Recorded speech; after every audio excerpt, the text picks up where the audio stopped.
Amor de Perdição, de Camilo Castelo Branco. Capítulo 8.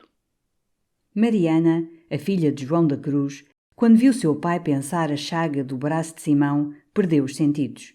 O ferrador riu estrondosamente da fraqueza da moça e o académico achou estranha sensibilidade em mulher afeita a curar as feridas com que seu pai vinha laureado de todas as feiras e romarias.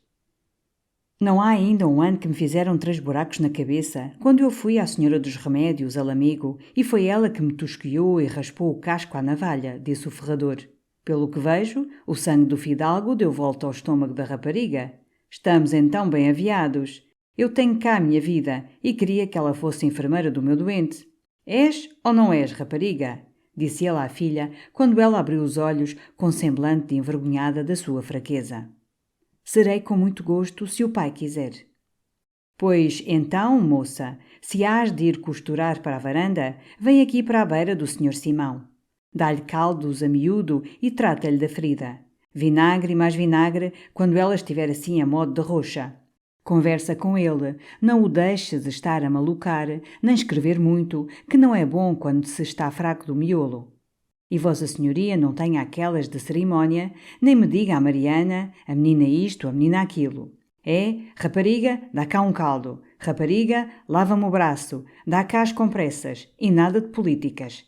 Ela está aqui como sua criada, porque eu já lhe disse que, se não fosse o pai de Vossa Senhoria, já ela há muito tempo que andava por aí às esmolas, ou pior ainda.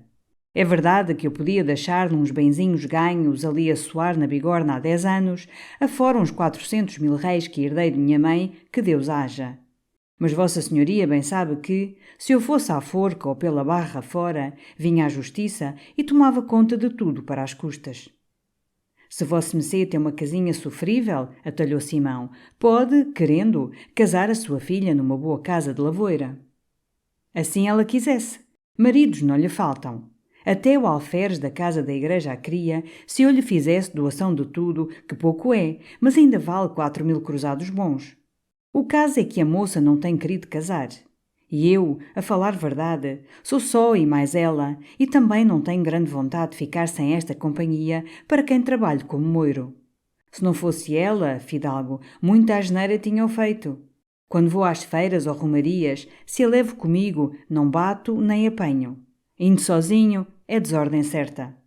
A rapariga já conhece quando a pinga me sobe ao capacete do alambique.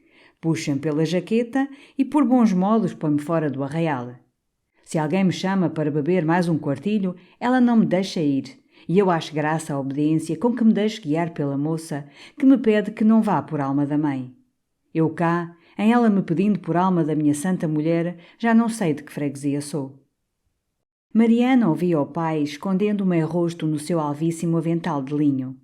Simão estava-se gozando na simpleza daquele quadro, rústico, mas sublime de naturalidade. João da Cruz foi chamado para ferrar um cavalo e despediu-se nestes termos. Tenho dito, rapariga, aqui te entrego o nosso doente. Trata-o como quem é e como se fosse teu irmão ou marido. O rosto de Mariana acerejou-se quando aquela última palavra saiu, natural como todas, da boca de seu pai. A moça ficou encostada ao batente da alcova de Simão. Não foi nada boa esta praga que lhe caiu em casa, Mariana, disse o académico. Fazerem-na enfermeira de um doente e privarem-na talvez de ir costurar na sua varanda e conversar com as pessoas que passam.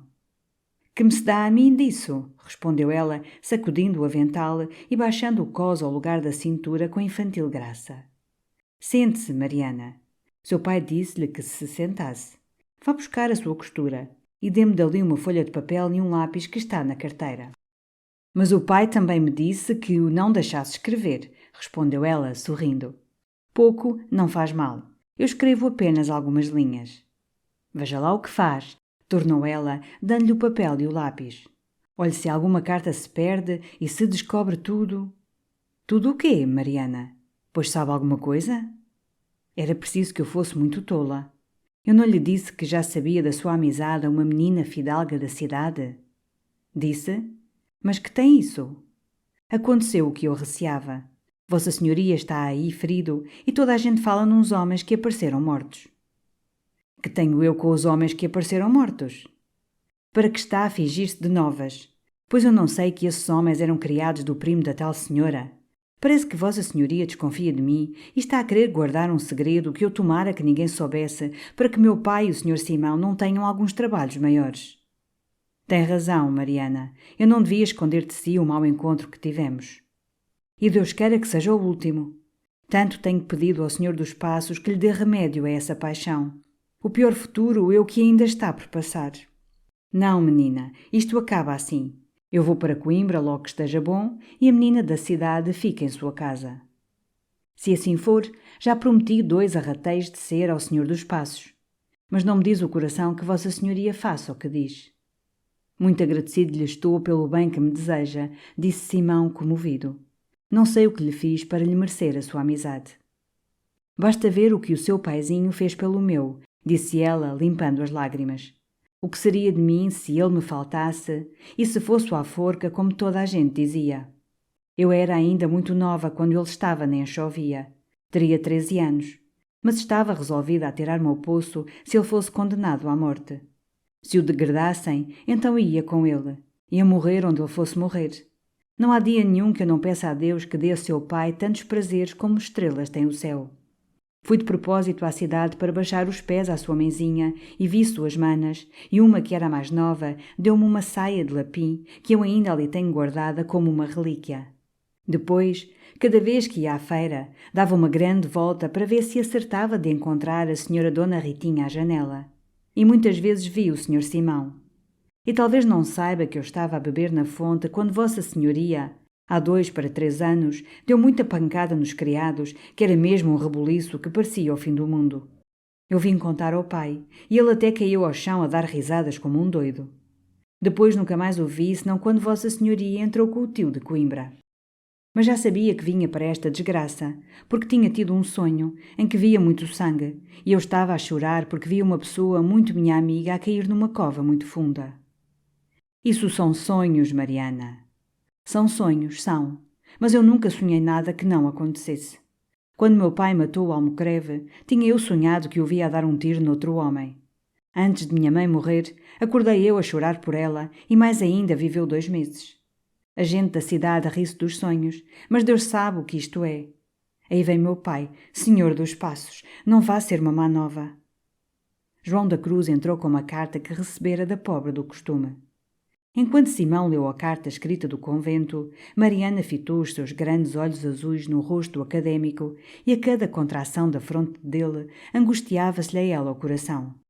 Não teve mão da sua ânsia e perguntou: É notícia má? Tu és muito atrevida, rapariga, disse João da Cruz. Não é, não, atalhou o estudante. Não é má notícia, Mariana. Senhor João, deixe-me ter na sua filha uma amiga, que os desgraçados é que sabem avaliar os amigos. Isso é verdade, mas eu não me atrevi a perguntar o que a carta diz. Nem eu perguntei, meu pai, foi porque me pareceu que o Sr. Simão estava aflito enquanto lia. E não se enganou, tornou o doente, voltando-se para o ferrador.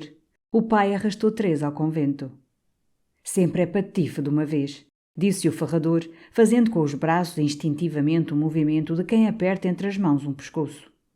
Neste lance, um observador perspicaz veria luzir nos olhos de Mariana um clarão de inocente alegria. Simão sentou-se e escreveu sobre uma cadeira que Mariana espontaneamente lhe chegou, dizendo: Enquanto escreve, vou olhar pelo caldinho que está a ferver. É necessário arrancar-te daí, dizia a carta de Simão. Esse convento há de ter uma evasiva. Procura e diz-me a noite e a hora em que devo esperar-te. Se não puderes fugir, essas portas hão de abrir-se diante da minha cólera. Se daí te mandarem para outro convento mais longe, avisa-me, que eu irei, sozinho ou acompanhado, roubar-te ao caminho. É indispensável que te refaças de ânimo para te não assustarem os arrojos da minha paixão.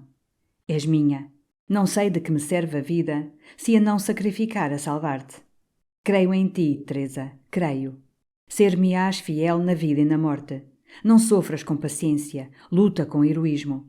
A submissão é uma ignomínia, quando o poder paternal é uma afronta.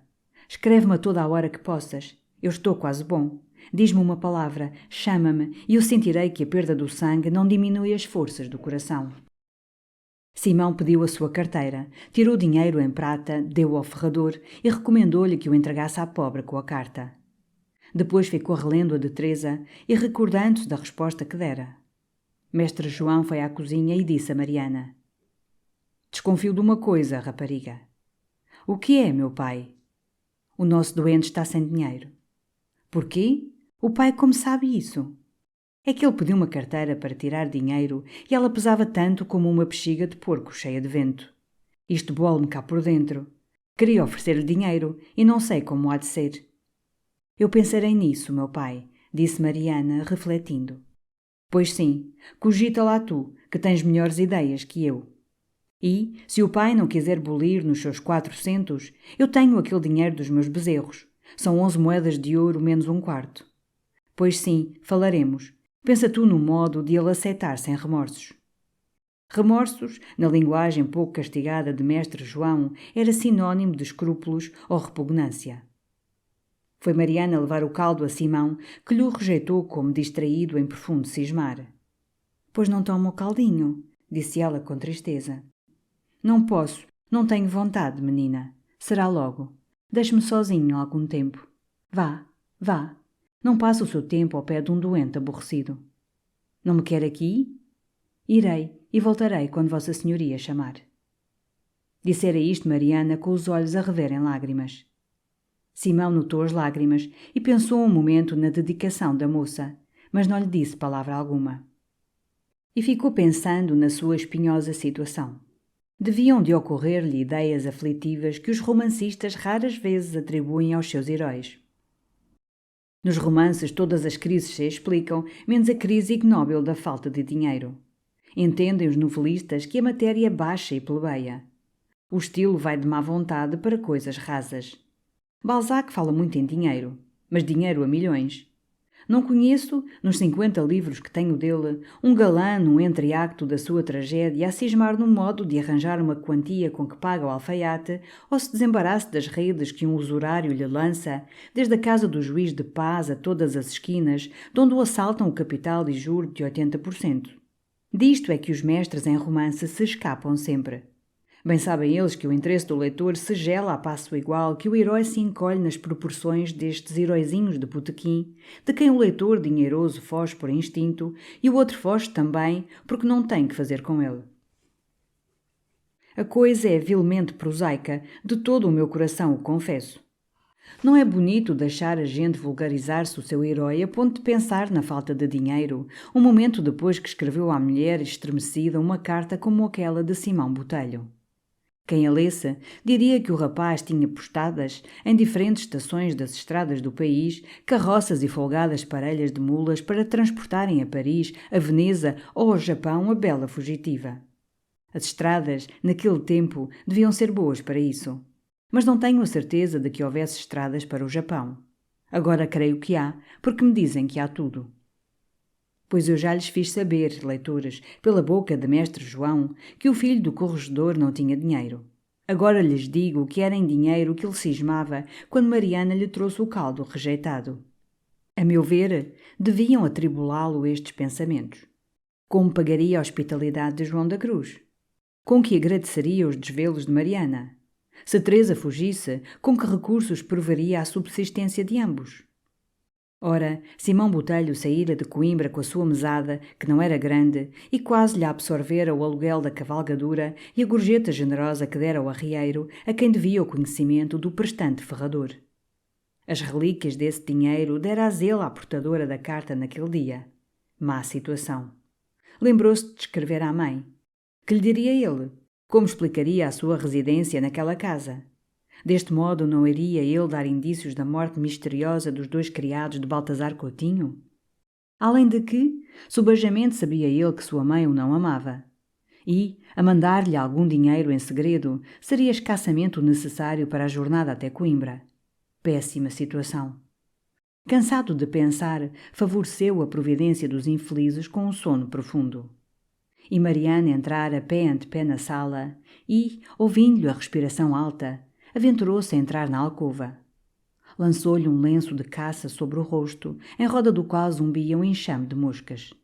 Viu a carteira sobre uma banqueta que adornava o quarto, pegou nela e saiu pé ante pé.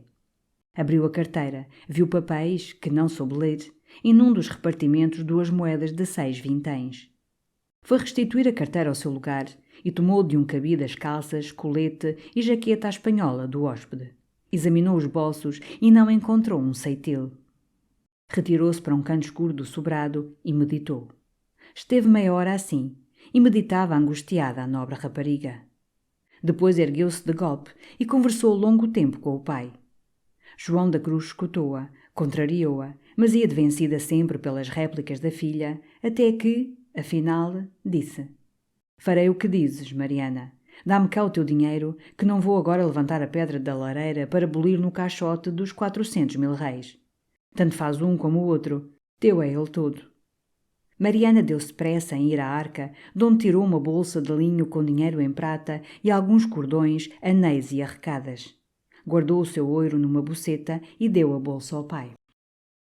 João da Cruz aparelhou a égua e saiu. Mariana foi para a sala do doente. Acordou Simão. Não sabe? Exclamou ela com semblante entre alegre e assustado, perfeitamente contrafeito. Que é, Mariana? Sua mãezinha sabe que Vossa Senhoria aqui está. Sabe? Isso é impossível. Quem o diria? Não sei. O que sei é que ela mandou chamar meu pai. Isso espanta-me. E não me escreveu? Não, senhor. Agora me lembro que talvez ela soubesse que o senhor aqui esteve e cuide que já não está e por isso lhe não escreveu.